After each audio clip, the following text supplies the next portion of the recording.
આજે તો બધું જ કામ કરીને અમે નવરા થઈ ગયા અને તૈયાર પણ થઈ ગયા, કારણ કે આજે અમારે જવાનું છે દ્વારકા. હોરીની બજાર બહુ મસ્ત ભરાય છે, એટલે તો કન્ટિન્યુ જોતા રહેજો, તમને પણ બતાવશું. તો બહુ દૂર દૂરથી લોકો ચાલીને પણ આવે છે દર્શન કરવા દ્વારકાધીશના. તો આપણે પણ જઈએ છીએ, પણ આપણે તો દર્શન કરવા નથી જવાનું, આપણે તો બજાર જોવા જવાનું છે, કારણ કે અમે તો અહીંયા જ રહીએ છીએ, એટલે બીજી વારે પણ દર્શન કરી આવશું.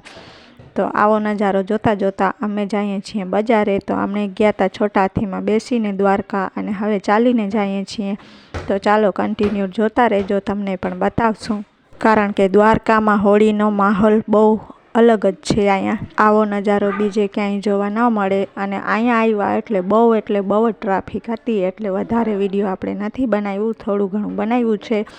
તો લોંગ વિડીયો પણ જોઈ લેજો.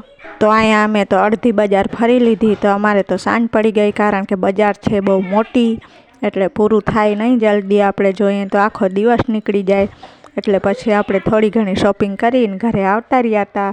તો આવી કંઈક રમકડાની શોપિંગ કરી, અને છોકરાએ થોડીક મજા કરી, અને પછી ઘરે આવી ગયા. Like, share, subscribe.